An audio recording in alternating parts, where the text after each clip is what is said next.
Bonjour à tous, j'espère que cette vidéo vous trouvera dans une forme splendide. Moi, c'est mon cas, donc j'espère vous en apprendre un peu plus sur vous à travers cette vidéo. Alors aujourd'hui, je me suis posé une question.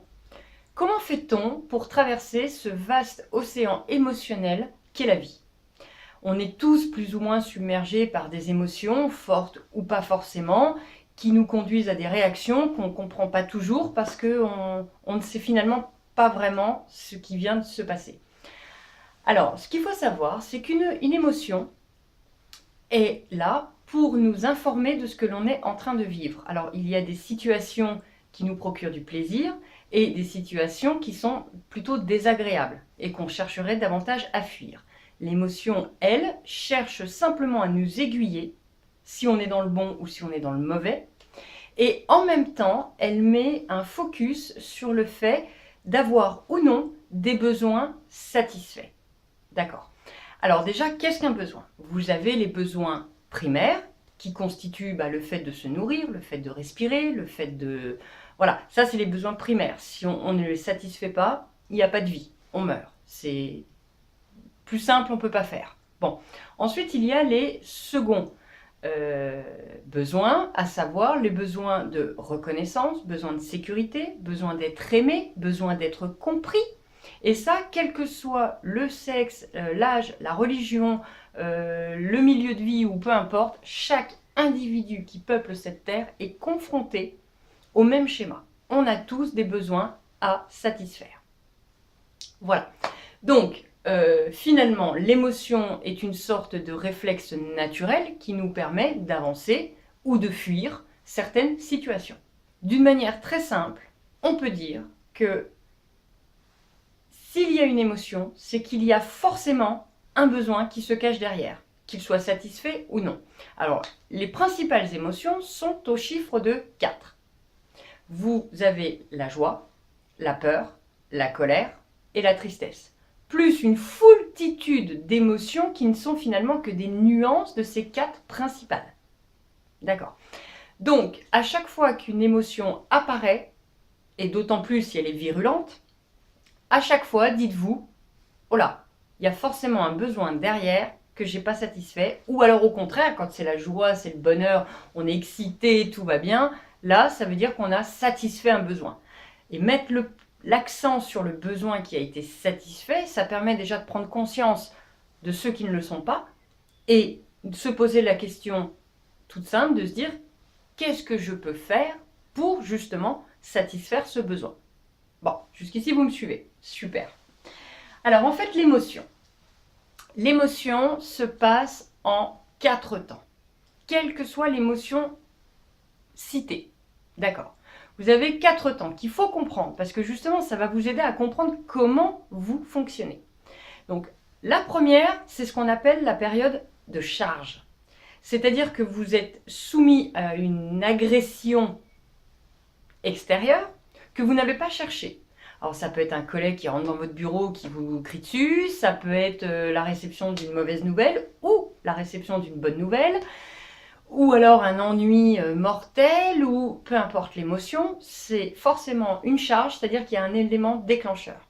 Il y a quelque chose qui a appuyé sur un interrupteur et qui a déclenché cette émotion en vous. C'est le premier palier. Et c'est le même pour tout le monde.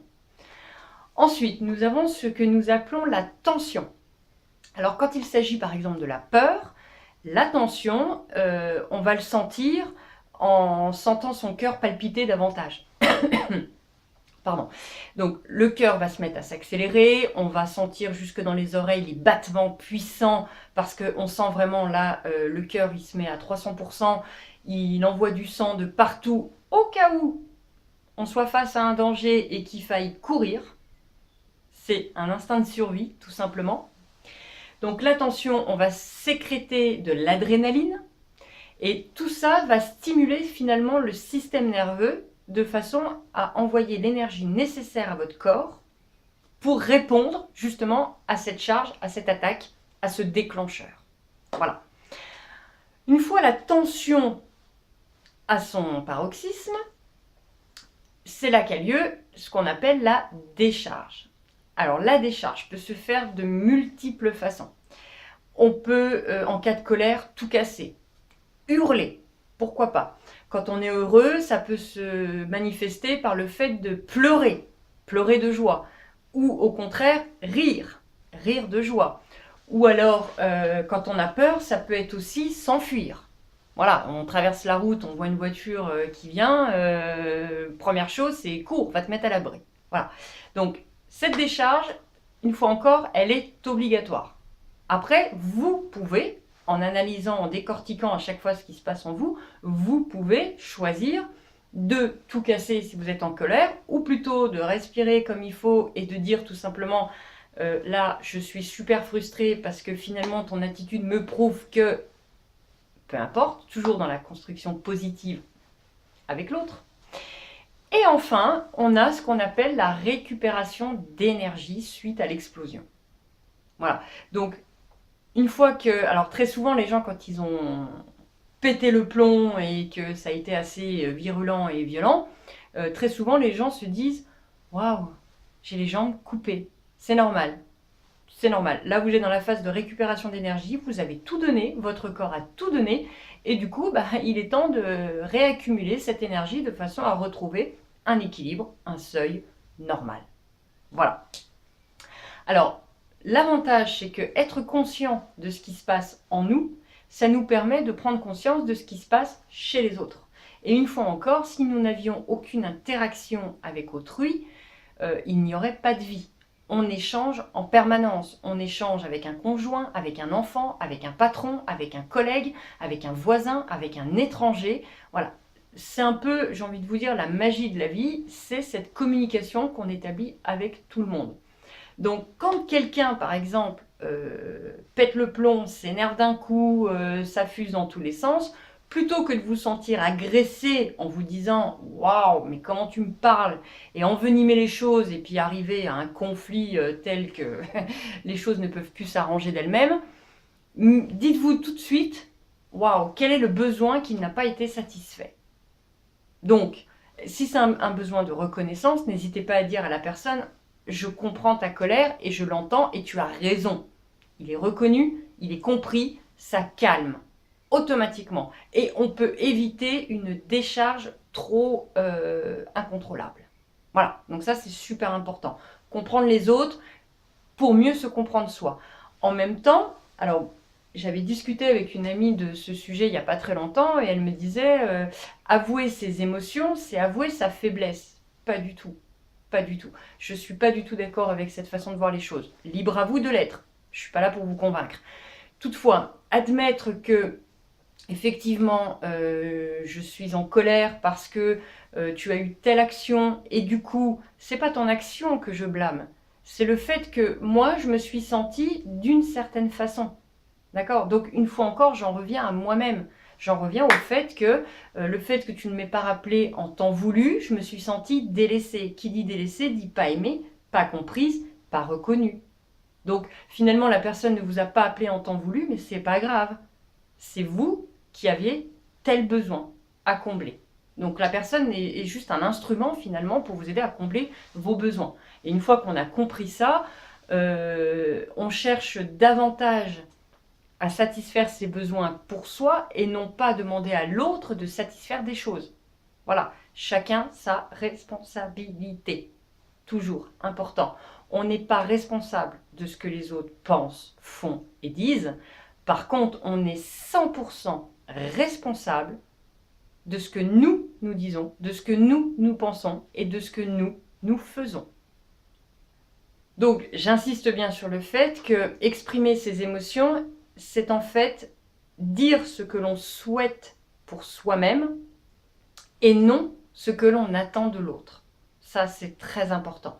Chacun sa place, chacun sa responsabilité. Voilà. Une chose encore. Très souvent, les gens disent bon, je suis en colère, mais calme-toi ou essaye de réfréner un petit peu tes ardeurs, tes ci, tes ça. Non, non. Ça, c'est un peu le même principe. Prenez un ballon, essayez de le mettre sous l'eau. Vous allez voir tout de suite qu'à un moment donné, le ballon, il va exercer une pression, il va vouloir remonter. C'est obligatoire, c'est les lois de la nature qui sont comme ça. L'émotion, c'est pareil. plus vous allez chercher à la contraindre, plus vous allez chercher à camoufler, à pas montrer, attention, plus vous allez générer de la frustration, plus votre colère ne sera pas comprise, votre besoin ne sera pas satisfait. Donc au final, on va arriver à des explosions massives, incontrôlables, et je ne vous parle pas des conséquences que cela peut engendrer. D'accord. Donc, important, vous avez une émotion, vous avez le droit de ressentir ce que vous voulez. Maintenant, il ne faut pas se mentir. Je suis en colère parce que tu as dit telle chose et ça m'a fait mal. Je suis triste parce que j'ai perdu telle personne et elle me manque. Et voilà, mettre un nom sur chaque chose, assumer, et surtout ne pas la camoufler ou tenter de l'étouffer dans l'œuf. Surtout pas. Parce que plus vite ce sera dit, plus vite on l'aura évacué. Et le fait de l'avoir évacué, c'est comme si vous l'aviez regardé en face, sous toutes les coutures, en vous disant « Ouais, bah ok, t'es là, je t'accepte, il n'y a pas de problème. » Et vous allez voir que finalement, vous allez satisfaire le besoin de reconnaissance, de compréhension, et votre émotion, elle va se plier en quatre. Hop, elle va venir se mettre dans votre poche, et vous passez à autre chose. Ok? Donc c'est très important de comprendre le mécanisme. Donc je vous le répète, il y a la charge, la tension, l'explosion et la récupération d'énergie. Voilà, c'est important de savoir quelles sont les émotions qui peuplent vos journées, tout simplement. Alors on ne va pas en rester là, je vous mets au défi d'analyser sur une journée, sur 2, sur 3, sur 4 pour ceux qui vraiment y prennent beaucoup de plaisir, mais je vous mets au défi d'analyser sur une journée durant les besoins cachés non satisfaits qui se manifestent à travers les émotions que vous allez ressentir. N'hésitez pas à partager votre expérience ou à demander tout simplement, voilà, j'ai ressenti telle chose, mais je ne vois pas tout à fait le besoin qui peut se cacher derrière. N'hésitez pas, je vous aiderai, la communauté vous aidera, parce que parfois l'expérience de l'un peut vraiment sauver la vie de l'autre. Donc n'hésitez pas à le partager. Et en attendant, je vous dis à très bientôt pour une prochaine vidéo. Ciao les amis!